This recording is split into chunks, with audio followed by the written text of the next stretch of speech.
Side Hustle Guide, how to get DJ gigs. I'm DJ Spiegel Spin, and in this video, we're going to talk about it. So if you just want to DJ for fun at your house or with your friends and you're not really concerned about doing it for a side hustle or making money, that's perfectly fine. Like, not everybody that has a basketball hoop is going to be in the NBA, and it's still fine that if you want to DJ as a hobby, but this video is going to be for the people that want to go out and either make a supplemental income or maybe even a full-time income DJing and doing what they love. So let's get right into it. How are you going to find gigs if you've never done a DJ gig before? So I made other videos on the stuff that you need and how to behave and how to act once you get these gigs, but we're going to be talking about how we're actually going to go about getting these gigs. Now, my advice is to be more aggressive, just like if you were going to get a regular job. Let's say if you wanted to go get a job as a plumber, one option is you could just go on to like Indeed or something and type in plumbing jobs, send in your applications, and call it a day. Or if you're like me, I printed out my resume and I hit the streets and I went to every plumber or whatever type of job you want and went there and handed my resume, and I found that this works a lot better because everyone else is just applying online. So we're going to have to look in our local area and see what places, there's two types of gigs we could get. What places have DJs and maybe there's a day of the week or an event or something that we could get booked to DJ there. And then other places that don't have DJs but would probably be a good place to have a DJ. And then another thing is going to be mobile DJ gigs. So weddings, sweet 16s, bar mitzvahs, birthday parties, and stuff like that. And that's where I got started. So you're going to want to inform, don't brag that everyone you know that you're a DJ, but inform your close friends and your family. Let them know, I've been practicing for months, I'm a DJ, I have all the equipment. If there's any birthday parties, if your friends, any birthday parties are coming up, I would love to DJ. This is how I got some of my first gigs.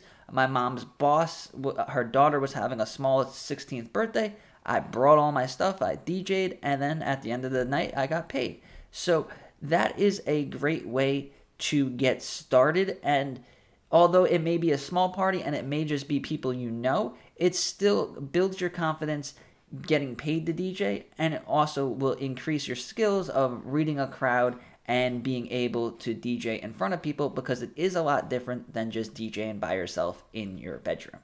So that's the first step, is going to be let your friends on social media know, let your parents know. People are going to need DJs, and if they go and book a DJ online or they go with an established DJ company, it's either going to be really expensive or it might not even be a great DJ and they're still spending a lot of money, so they would rather have someone they know do it.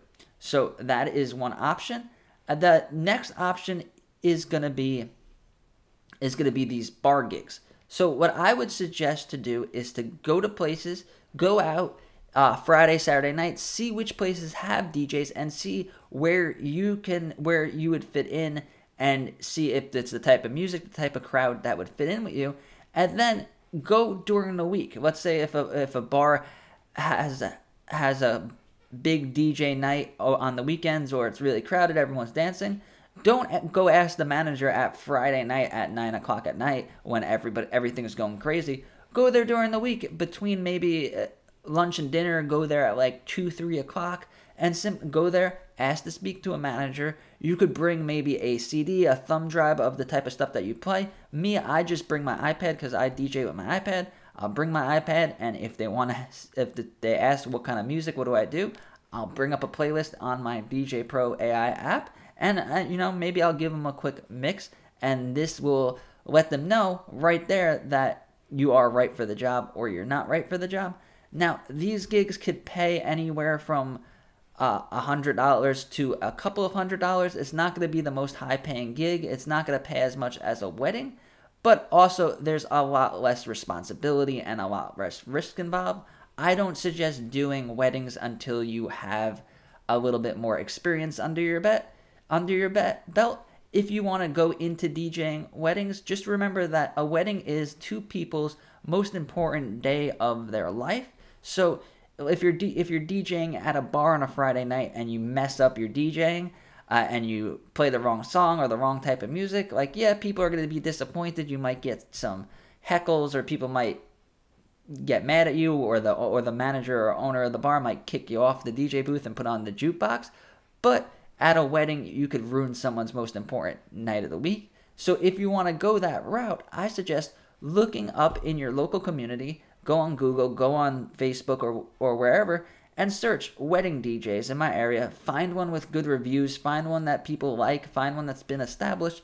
Call them up and say, "Hi, my name is Justin, and I'm a DJ, and I would like to get into DJing. Do you need anyone to help you set up your equipment, tear down your equipment, and help throughout the gig? Maybe if you have to use the bathroom or something, I'll DJ a little bit."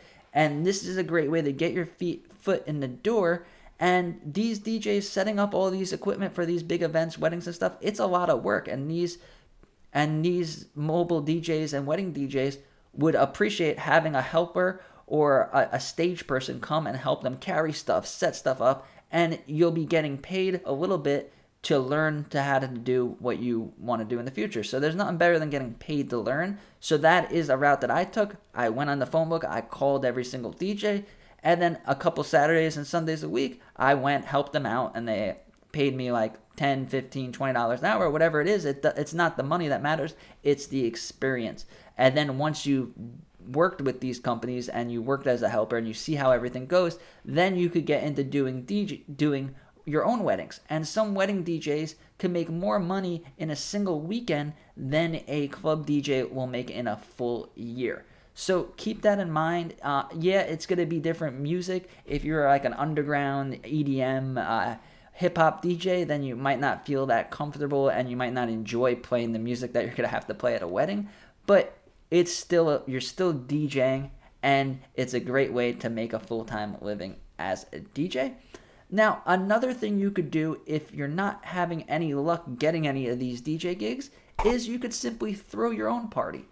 Now, you could invite your friends, invite your family over your house, have your DJ stuff set up, and party and DJ the whole night. And then that's a great way of having an audience in the crowd for you to DJ. Of course, nobody's going to pay to go to your house party in most circumstances, unless it's like a frat house or something like that. But this is a great way to get the experience of DJing in front of people, and then you could use that experience when you go out and get gigs. Another thing that I specialize in is finding places that you wouldn't really think there would be a DJ, but where your DJ services could add to their venue or business. So one example that I did was I went to every single yoga studio. So if you're using streaming services to DJ, there's plenty of relaxing rain noise, meditation music, stuff like that. I went and I said, I'm gonna, for what it costs to take one of the classes, I'm going to come there, set up my DJ equipment. I just sat on the floor with my iPad, a small controller, and I hooked up to their speakers, and I played nice relaxing music while the yoga class was going on, and it was fun. I got to take the class for free. I got to experience it, and it was a DJ gig that most people wouldn't even think of doing. So there are some options on how to go about getting these gigs. And don't be afraid to ask. Don't be afraid to have someone say no.